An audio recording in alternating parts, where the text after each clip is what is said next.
Porque, veja bem, se a relação fosse dessa forma, a gráfica errou ou a agência errou, que se dane o cliente, olha, pode fechar tuas portas, porque tu não tem mais cliente em lugar nenhum. Então, o conselho que a gente dá é, quando você for contratar uma agência de publicidade, você veja como essa agência trabalha. Dê uma pesquisada no histórico dela, veja quais são os clientes às quais ela já serviu, ela já trabalhou, certo? Porque isso é muito importante. Essa relação tem que ser uma coisa de transparência, tá certo? Então, a gente sempre trabalhou com nossos parceiros dessa forma, de forma muito clara, muito transparente. E eu diria para você o seguinte, consumidor, na hora de comprar, na hora de ver um jornal de oferta, na hora que você receber um folder na sua mão, cheque todas as informações. Veja se não é propaganda enganosa, porque existe muita. Às vezes você é atraído por armadilhas e acontece muito isso. O cara coloca um texto jurídico com letras tão minúsculas, abaixo do corpo 5, vamos dizer assim. Porque o corpo 6 ainda dá para você ler até olho nu. Mas o corpo 5, o corpo 4, aí só com uma lente de aumento, o microscópio. Então você tem que estar atento às entrelinhas, principalmente de contratos, de imóveis, de bens de alto valor, que é uma coisa realmente da qual você passa a vida toda poupando para adquirir, e você tem que ter muito cuidado nessas horas. Às vezes você vai comprar um produto que tem umas prestações no meio que você não está vendo no texto jurídico. Não, mas na hora de assinar o contrato você também não vê. Então o consumidor tem que estar atento aos seus direitos, porque não existe coisa pior do que a chamada propaganda boca a boca. Essa destrói qualquer coisa, porque o consumidor ele passa para o outro a experiência pessoal dele. Se foi boa, muito bem, isso é maravilhoso, tanto para o cliente como para a gente. Mas se foi ruim, olha, aquilo ali é uma coisa que vai arrasar com qualquer negócio. Isso aí, obrigada, Pardo, pela participação. E mais uma vez lembrando, os consumidores atrás dos seus direitos e a gente dos nossos deveres. Até a próxima. Obrigada, Carvalho, pela participação no Comunicando. E dando continuidade ao nosso programa, vamos agora para o quadro Câmera na Mão, que está falando sobre o processo criativo, né, Thiago? É isso aí, né? A gente encarou o desafio de tentar mostrar para o público que a propaganda não se resume a uma grande ideia, uma sacada genial. Existe um processo muito complicado por trás disso. E nosso entrevistado da semana é a Mariana Reis, redatora da Mídia. Vamos lá. Pode rodar.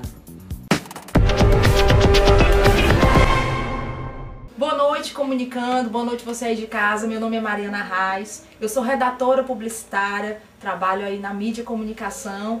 E eu tô aqui hoje para falar um pouquinho sobre o processo criativo na parte de redação, né? Vou comentar um pouquinho com vocês, dividir com vocês a experiência que é todo o processo criativo em uma agência de publicidade na parte de redação.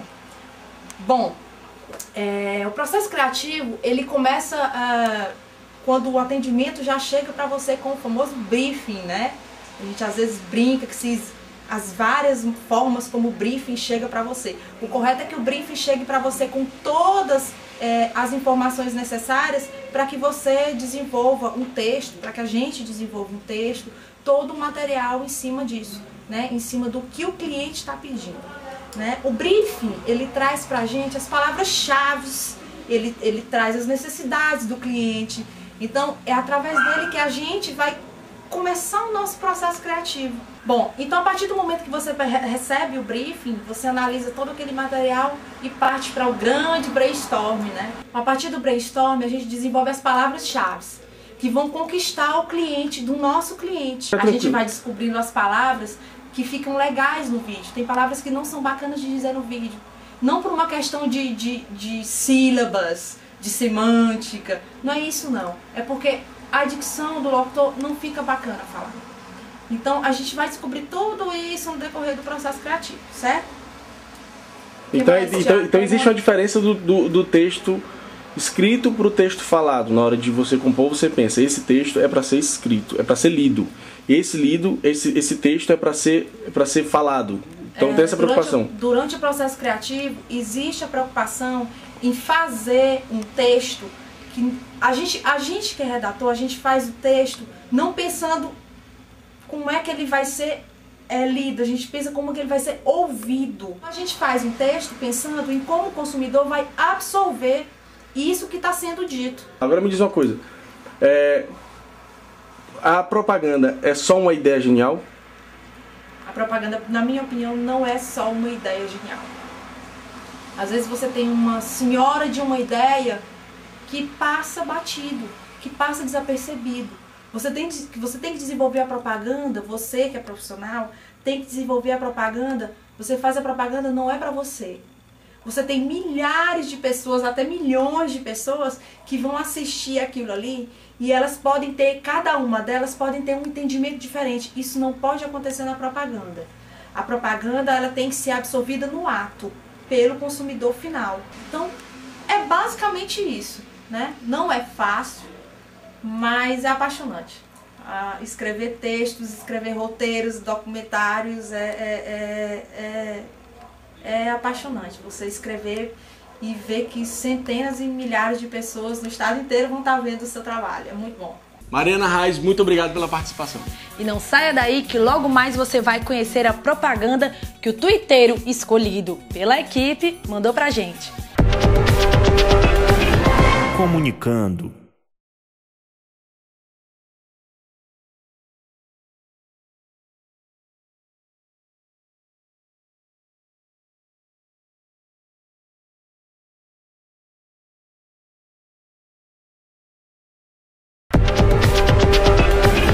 Comunicando. Estamos de volta. Thiago, essa semana eu conversei com o Eduardo Girão. Ele é coprodutor do filme Chico Xavier. E no nosso bate-papo, ele falou sobre publicidade, sobre os atores que atuaram no filme, sobre o processo de seleção, as dificuldades e a parte boa e ruim do nosso cinema brasileiro. Pode rodar. Está estreando nas telas de todo o Brasil um filme que promete levar milhões de brasileiros ao cinema. É o filme de Chico Xavier. Ele já foi chamado de louco e santo, fraude, um fenômeno da humanidade. Seu padre, eu tô com muito pecado nas costas. Mas o que foi agora? Escutou, gritou de alma penada? Você garantiu que ia ficar junto de mim. Eu tô junto de você. Que história é essa de ver coisa do outro mundo, filho? Isso é coisa de quem tem coisa com o diabo. Me coloco aqui sob o amparo de nossos amigos espirituais. Vai mesmo falar com ele, né? Pra quê? E não é ninguém que vai trazer de volta aquilo que nós perdemos. Entenda isso! Estamos aqui com um dos coprodutores do filme, que vai explicar pra gente como foi que surgiu essa ideia de fazer um filme sobre o Chico Xavier. Olha, essa ideia surgiu a partir do centenário dele, né, que está completando 100 anos agora no dia 2 de abril.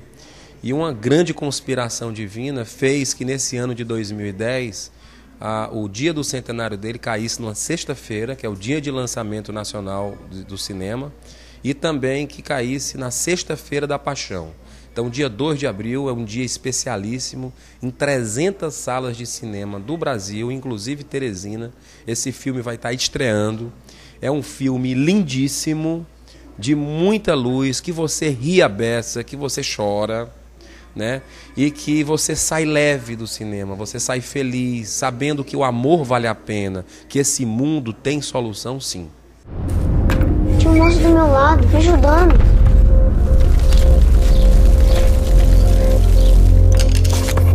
Quem garante que cura esse povo todo tem que curar seu irmão.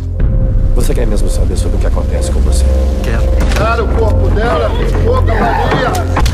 O espiritismo é obra mestra do engano. Essa casa tá um inferno. Você sai a gente.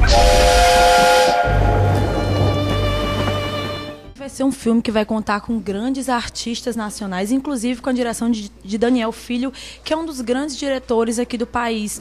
Explica pra gente como foi que surgiu a ideia da seleção dos atores, da seleção do diretor, como foi que essa conspiração, como você mesmo disse, aconteceu. A gente sabe que nada acontece por acaso, né? Então o Daniel era o diretor ideal para fazer isso, porque o objetivo não é converter ninguém, o objetivo não é levar as pessoas para a religião A, B ou C, o objetivo é mostrar a vida do grande ser humano Chico Xavier, a obra dele, que é mais importante do que ele.